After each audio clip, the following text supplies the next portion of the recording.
When millions of Americans were losing their jobs at the beginning of this pandemic, we were told not to worry because the lockdowns were just temporary and virtually all of those workers would be going back to their old jobs once the lockdowns ended. Well, now we are finding out that was not even close to true. Over the last 18 weeks, more than 52 million Americans have filed new claims for unemployment benefits, and a very large percentage of them are dealing with a permanent job loss. In fact, one brand new survey discovered that 47% of all unemployed workers now believe that their job loss is likely to be permanent. The following comes from a USA Today article entitled, "Almost half of all jobs lost during pandemic may be gone permanently." Welcome to the Survival Economist. In April, 78% of those in households experiencing job loss felt that that situation would be temporarily. But now, 47% think that job loss is likely to be permanent, according to the Associated Press NORC Center for Public Affairs Research. What that number tells us is that we are facing the worst employment crisis since the Great Depression of the 1930s. All of those permanently unemployed workers are eventually going to need new jobs, but meanwhile the US economy as a whole is in a free fall that is absolutely stunning. On Thursday, we are scheduled to get the GDP number for the second quarter, and everyone is expecting that it will be really bad. Data due Thursday are forecast to show U.S. gross domestic product plummeted an annualized 34.8% in the second quarter, the most in records dating back to the 1940s, after the spread of COVID-19 prompted Americans to stay home and states to order widespread lockdowns. This downturn has been particularly hard on small businesses. Just check out these numbers. Yelp reported 71,500 businesses that were listed on their site have closed for good since March 1st. 80% of independent restaurants aren't sure they'll survive the COVID-19 pandemic. Nearly half of all small business members of the San Francisco Chamber of Commerce lost 100% of their sales or closed down completely. What a nightmare. But the third quarter was when the US economy was supposed to come roaring back to life.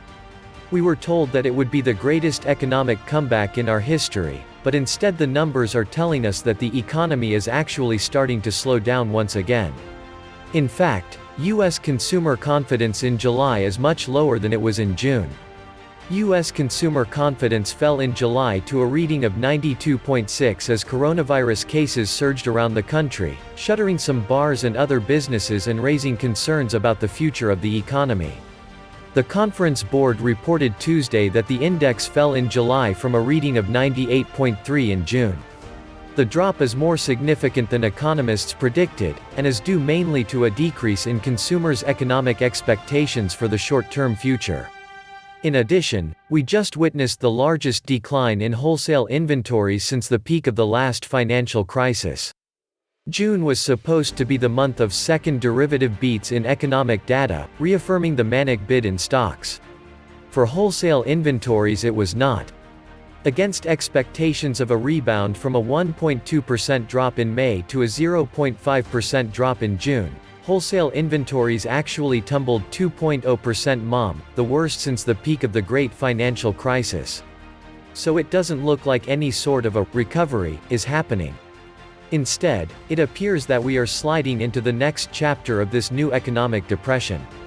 In June, 19% of all U.S. small businesses were closed, but now that number is up to 24.5%. That certainly isn't progress. With each passing day, more companies are announcing layoffs. And every worker that gets laid off is another American that doesn't have a paycheck to spend. During the last recession, millions of Americans slid out of the middle class, and we are watching it happen again. Our elected leaders in Washington are desperate to do something about this, and almost all of them seem to agree that more socialist programs are the answer. A fifth stimulus bill is being put together, and the Urban Institute is warning that if Congress does not hurry we could see the poverty rate in this country rise substantially. Millions more Americans will be thrown into poverty if Congress fails to enact 3 policies meant to help families get through economic hardships related to the pandemic, according to a new study by the Urban Institute. The report finds that the poverty rate for the last 5 months of 2020 will rise to 11.9% if expanded unemployment insurance benefits, a second round of stimulus checks, and increased SNAP allotments are not approved, a significant increase over the projected annual rate of 8.9%. If the Urban Institute thinks that an 11.9% poverty rate is bad, just wait until they see what things will be like in this country a few years from now. Our entire system is in the process of melting down, but it will take some time for the drama that we are watching to fully play out. Our leaders in Washington and the bureaucrats over at the Federal Reserve will keep flooding the system with money in a misguided attempt to fix things, and this will result in exceedingly painful inflation. The cost of everything, including essentials such as food, will be going way up, and that means that your money will increasingly become less and less valuable. If you could print your way to prosperity, Venezuela and Zimbabwe would be the wealthiest nations on the entire planet today. At this point, almost everyone in Venezuela is a millionaire, but almost everyone is also living in extreme poverty. History has shown that wildly printing money doesn't work, but the US is going down the exact same path, and it isn't going to be pretty. Even though things are quite crazy out there right now, this is our window of opportunity to get prepared for the troubled times that are ahead, because things are not going to be getting any easier from here on out. This was the Survival Economist. Please like, share, leave me a comment, and subscribe. Thank you.